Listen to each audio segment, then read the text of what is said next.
So you're gonna have to excuse the little top knot. Basically I'm just gonna do a little bit of meal prep now, nothing significant. Lol at Reg. What are you doing?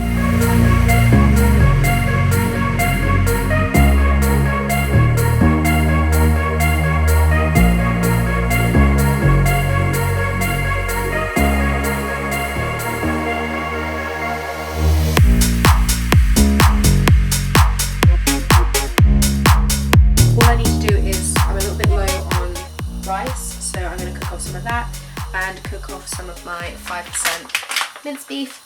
Reg, you need to get down off the side. So my plan is to basically batch cook off about 5 portions of rice there. I know a lot of people say you're not meant to have rice reheated up and stuff, but how on earth do you meal prep if you don't? So I have to. My portions of rice are 50 grams per portion, so I just do however many I kind of need. So rice is cooking as we speak. I need to get the minced beef in. All I use is a Skinny Food butter oil spray. It's like just fry light. Sprayed a load of that into this big pack. I'm gonna get the packet open. So I use 5% minced beef just because that's what Jake tells me to have. It basically, not that a higher fat content is necessarily bad for you, but it just means that I can get more volume of food, because anything with a higher fat amount is basically going to have a lot more calories in it, because there's 9 calories per gram of fat. So if it's something with less fat, I can get a lot more protein and just a lot more volume of food. In that goes a bit more fry light. When I'm doing things like cooking, I like to take my Fitbit off because I'm not mixing, but doing all sorts of things, and then it gets my step count higher than it actually is. So in my pocket it goes. What I'll do is I'll just break up all the beef as much as I can. Turn the light on. There we go. And then once it's a bit broken up, I'll pour some seasonings in. There is no proper method. I've got a little bit of Nando's peri peri salt here that I'm just going to pop a little bit in. Some oregano. And then maybe some paprika. There's no set amount, I just kind of keep going till it looks like the beef is fairly generously coated. So as you can see, rice is cooking away nicely there. I'll give it a little bit more of a stir, just to make sure nothing's sticking, and I literally just leave it. Once that's soaked up a lot more water, I will keep topping it up with more and more. I start getting really cold, so I've now got on some gorgeous tracky bottoms. Something really random about meal prep is that I get a lot of friends and colleagues and so on that will say to me like, how do you find the time to meal prep? And it's all about setting aside some of your free time to try and get as many days worth as you can, so that you can just reach for it, grab and go. It's easier than those of you that have to do a whole cooked dinner for your family every single night, which hats off to you, but I have a Sunday free, or I have a midweek afternoon free or evening free, and I will cook off as much of my meals as I can, so that then on my days where it's manic and I have no time to, is you can just grab it, heat it up, go. I can travel with it easily. I can eat it in the car. If, say, if Tom's driving, I can ping it before we leave and eat it on the way if we're going somewhere. So it just makes life so much easier. All I use is these like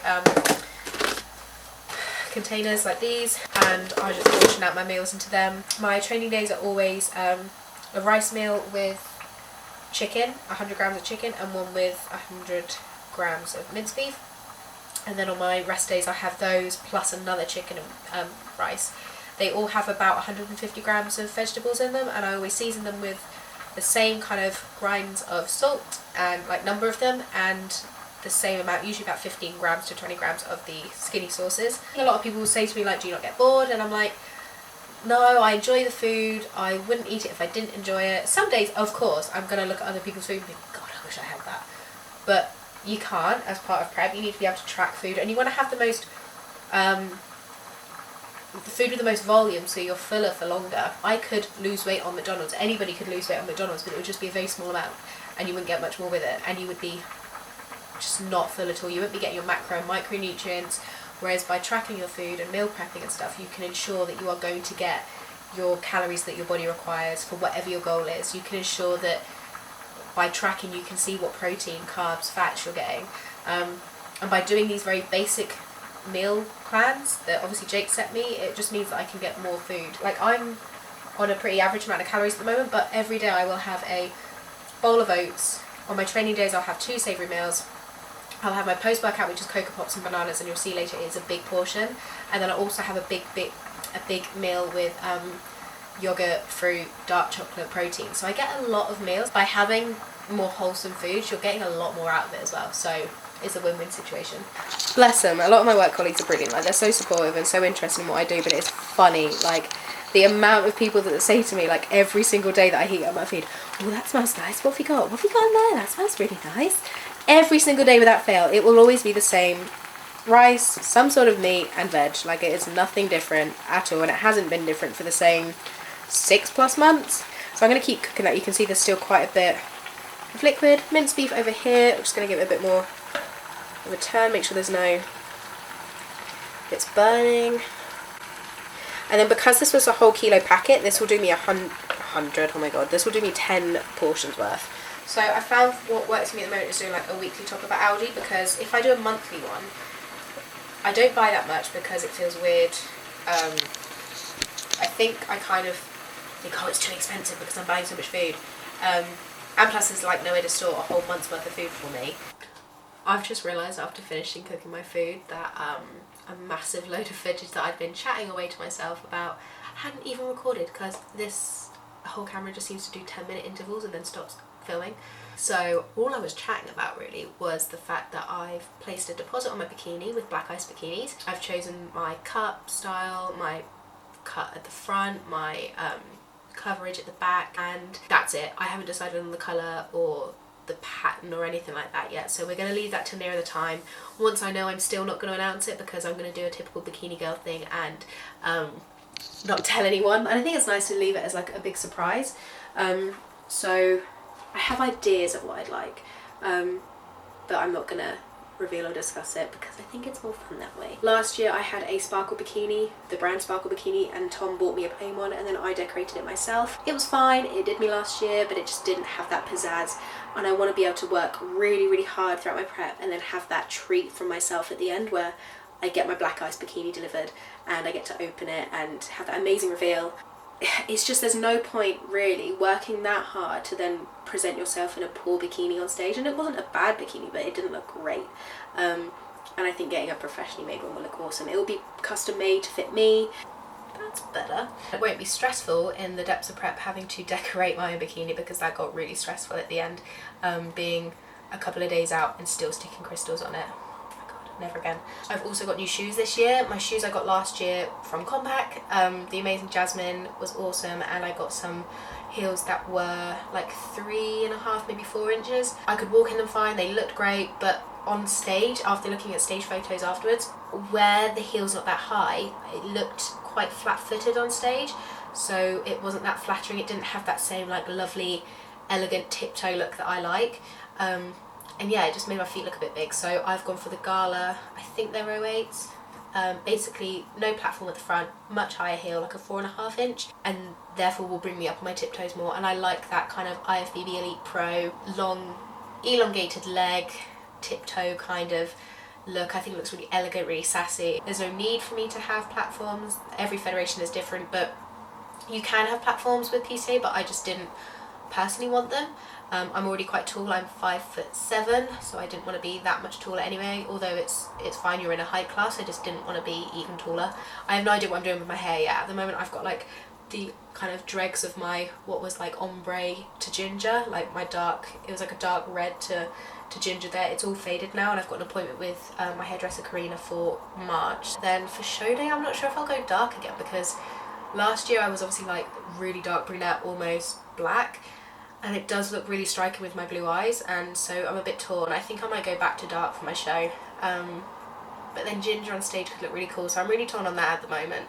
But we'll see nearer the time. We've got like 30 weeks till show day, so plenty of time to think about it. Right, let me show you how I prep out my rice. It's nothing exciting at all. Oh whoa, oh whoa. Check out the cool tucked in t-shirt vibe. Scales. Then we need a big mixing bowl. Clever. Pop that on there, set it to 0, then I'll tip all the rice into here. I've got my calculator up on my phone, set that to 0. Try not to burn my hands on the metal bit of this. You can literally see how solid the rice is the way I cook it. Again, everyone else is probably looking at this thinking, oh my god, you freak. Why do you want solid, mushy rice? But I just like it. Get all the last little dregs out. And then I have my own little spatula that I use. So that's come to 1,386. I have 5 portions worth in there. So that divided by that is 277.2. If I do 1,386 minus 277, that would be close enough. So that leaves me with 1,109. So I get my Tupperware ready, and then I take out as much until it's 1,109. Simple. Really not that complicated. That's one portion done. I also I write on my Tupperware lids because it does actually wash off, so it saves me looking thinking what the fuck day is this meant to be from, what, like, is it a rest day, training day, etc. So if I write on them, I'll just write Tuesday, Wednesday, Thursday, that kind of thing. And it makes it much more easy for me. So quick overview into like my fridge contents. I've got all my 0% fat Greek yogurt pots up here. I have half one of those each single day. These are just some cans of Zero Pop from Aldi. They're like Lilt Zero. This is tomorrow's meal prep, 1 beef, 1 chicken meal. Beef, chicken, etc. I've not written the dates on some of these yet, as I'm not sure with the night shift this week. I'm not sure which day, if I'm training before the night shift or after it, so I'm leaving them unlabelled. My little pots of jelly here for occasional, and I've got my can of Monster before training in a minute. And then I've got a couple of my 0 calorie sauces here from Skinny Food. I do have a jar of jam for when I was having that on rice cakes, but obviously calories have been dropped now. My almond milk I use, all the like the fun chocolate bars and potatoes and snacks and stuff. And Tom's as well, of course.